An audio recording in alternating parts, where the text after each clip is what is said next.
L'after est avec vous jusqu'à 23h avec Jonathan Maccardy, avec François Manardo et avec Simone Rovera parce qu'on parle Italie. On va parler maintenant de l'Inter. On a parlé beaucoup de la Juve et du Milan. De l'autre Milan, l'Inter, qui a aussi de l'argent. Oui, mais de temps en temps peut-être. On dirait qu'elle a de l'argent, mais moi cet argent je l'ai pas encore vu dépenser. C'est un casse-tête. Aujourd'hui, les directeurs, c'est pas les directeurs sportifs, c'est le directeur général aujourd'hui du groupe Suning, qui est Walter Sabatini, faisait comprendre que il faut attendre, que l'Inter n'a pas la même mentalité, la même idée de faire mercato comme Milan. Mais ce que veulent les joueurs, les supporters, c'est d'avoir des joueurs. Parce que pour l'instant, les gros succès de ce mercato de l'Inter, c'est d'avoir franchi les paliers des 30 millions de plus-value à faire avant d'être en juin, pour ne pas tomber dans les sanctions de fair play financier. Exactement. Et ça a été fait avec une histoire presque du montage sur la vente de Caprari à la Sampdoria, dans l'arrivée des Skriniar, qui a été payé 30 millions, mais dedans il y a Caprari, donc, qui était arrivé libre la saison dernière. Donc c'est une histoire un peu incroyable que l'Inter, qui devait avoir une centaine de millions sur ce mercato, pour l'instant, oui, acheter un défenseur de la Sampdoria, mais payer un peu plus cher pour mettre dans cette opération aussi Caprari.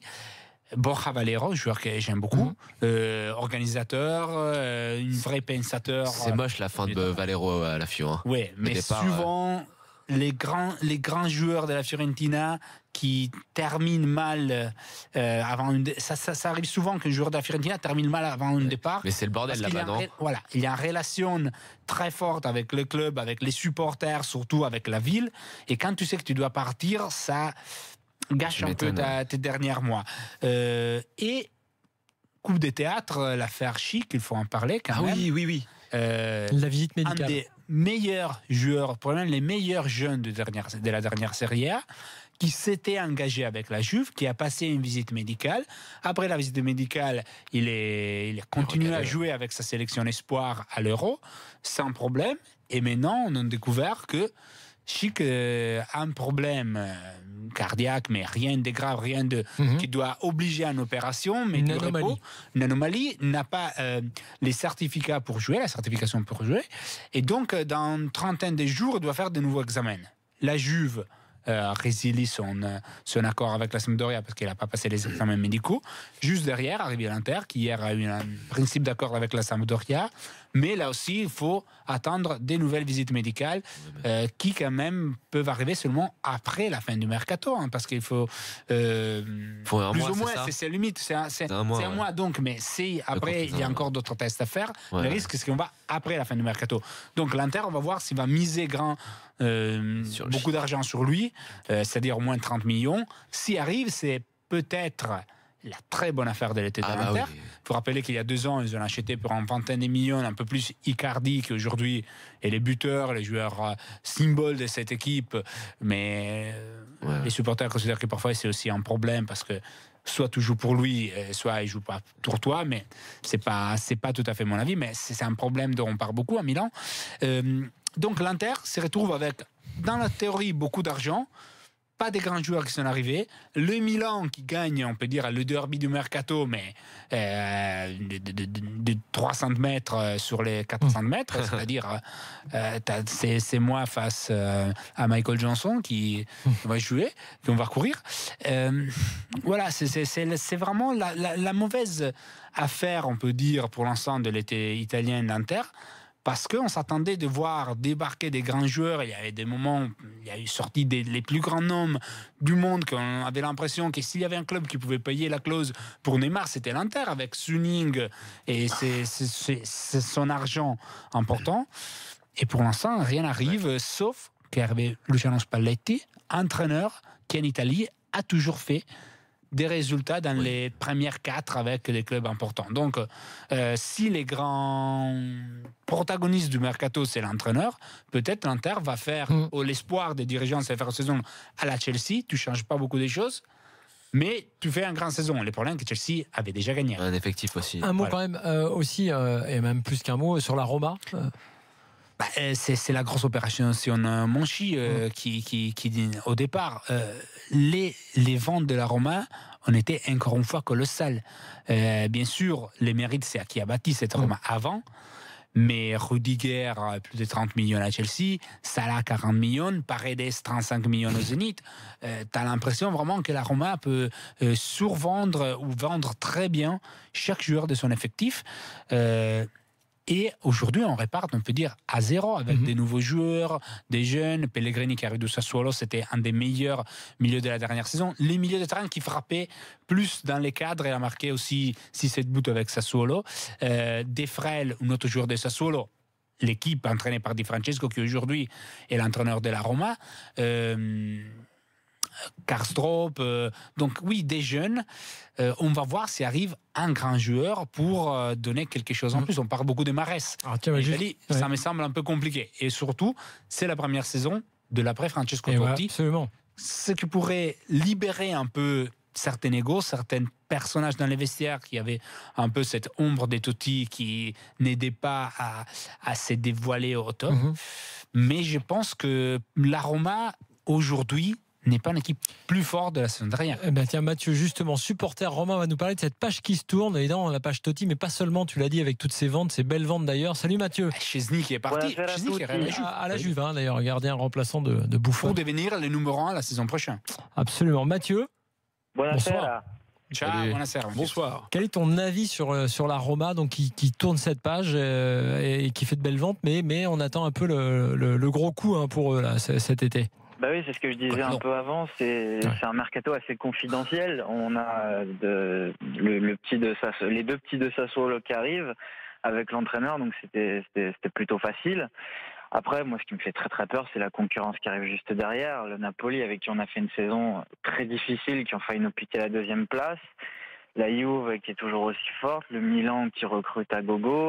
J'ai peur qu'avec les jeunes, ce ne sera pas une équipe suffisamment forte pour pouvoir faire quelque chose dans le championnat et encore moins le gagner. C'est-à-dire que tu t'affaiblis, pour l'instant en tout cas, au moment où de gros concurrents se renforcent. Je pense au Milan qui n'était plus à ce niveau-là depuis un moment, donc c'est vrai que la saison pourrait être un peu compliquée, Mathieu. Je pense que la saison va être compliquée. Nouvel entraîneur, nouvelle équipe, Totti qui part. Donc d'un côté, c'est une ombre qui part pour certains joueurs. En même temps, c'est l'idole, c'est le papa de tous les joueurs qui part. Donc tu penses, comme disait Simone, que ça peut aussi désinhiber certains joueurs du vestiaire? J'espère que ça peut les désinhiber et que ça peut encourager certains jeunes à pouvoir faire une très belle saison et à pouvoir monter. Après, je vous dis, j'ai très peur pour cette saison. Et tout à l'heure, on parlait de De Laurentiis au Napoli. Nous, on a un président qui ne se montre jamais et qui fait pas grand-chose à première vue pour le club. Et ça, je pense que c'est pénalisant aussi. C'est la difficulté d'avoir les présidents qui éloignent. C'est la même chose pour l'Inter qui a vécu avec Tohir avant et encore président, mais avec Zhang maintenant. Il a bien un super directeur sportif, le président en question. Oui, mais c'est vrai que quand tu as un président qui est très éloigné, surtout géographiquement, de ton équipe, quand tu as des décisions importantes à prendre, quand il y a une gestion de l'ordre, parce que Roma, c'est une ville qui influence beaucoup l'équipe. C'est ça aussi qui est difficile. Et si tu ne vis pas cette ville, j'ai l'impression que c'est compliqué de comprendre tous les déçus du vestiaire, de la vie quotidienne. United, Simone et la famille Glazer, elle est en Floride et puis ils ont un directeur sportif qui fait le boulot. On remercie Mathieu qui était avec nous, supporter de la Roma. Tiens, juste un mot sur le Milan AC parce que Issam nous a appelé ou rappelé plutôt après avoir entendu tout à l'heure l'autre supporter du Milan. Salut Issam. Salut Issam. Qu'est-ce que tu voulais répondre à ton collègue supporter du Milan AC? En fait, écoute, moi, comme je disais, je reste sur ma faim, moi, parce qu'avec le mercato du Milan, franchement, à part Bonucci, Calhanoglu et Rodriguez, franchement, avec la renommée de ce club, franchement, je m'attendais à mieux.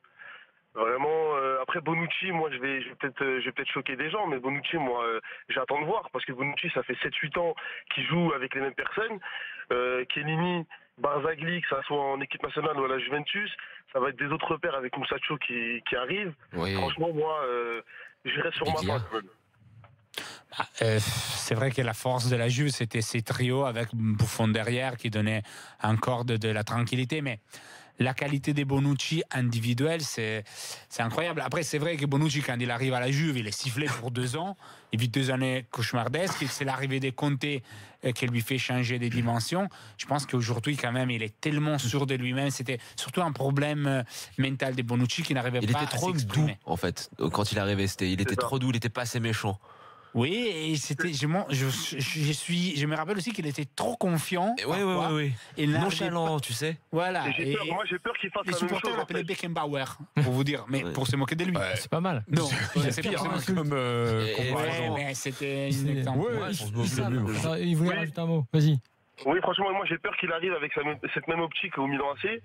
Et du coup, l'adversité qu'il aura au Milan AC, vu que le club est en reconstruction. Moi, j'ai peur que ça a été trop facile pour lui à la Juventus et qu'il rencontre le moindre problème et que ça soit un peu plus compliqué pour lui. Il est plus âgé, tu sais, il a pris de l'expérience quand même. Je sais très bien, j'ai confiance en Bonucci, c'est un grand défenseur, c'est le renommé mondial. Mais après, moi, les joueurs qui l'entourent, ça me fait un peu peur. À part Rodriguez, qui est l'un des meilleurs latérales du monde. Non, attends, t'as Musacchio qui est un très très bon défenseur. Romagnoli, pour moi, je trouve que c'est un très bon jeune aussi. Et alors, sur les côtés, t'as le latéral le plus prometteur d'Europe, qui est pour moi Conti. Oui, et Ricardo Rodriguez, dans une défense, on peut dire à 5 ou dans le milieu à 4. Ils vont jouer comment ? Ils vont jouer à 5 aussi. À la FIO, son schéma préférentiel, c'était en 3-5-2. Ouais, mais il faut attendre de voir. Surtout l'attaquant. L'attaquant peut tout changer. Ils ont cherché Morata, ils ont cherché Belotti, ils ont cherché Aubameyang. En ce moment, ça reste Kalinic. Ça ne change pas grand-chose. C'est vrai, Kalinic. Mais c'est vrai que Milan a beaucoup de points d'interrogation. Mais quand tu as cette puissance économique et financière et tu bâtis cette équipe, les voir dehors du top 4, ce seraient les plus grands échecs européens de la saison. On remercie Issam. Simonet, tu restes avec nous jusqu'à la fin. On va parler de Unai Emery en plus dans quelques instants dans la vie tranchée de François. Plus je m'en fous pas. Et le quiz, on est ensemble jusqu'à 23h. À tout de suite.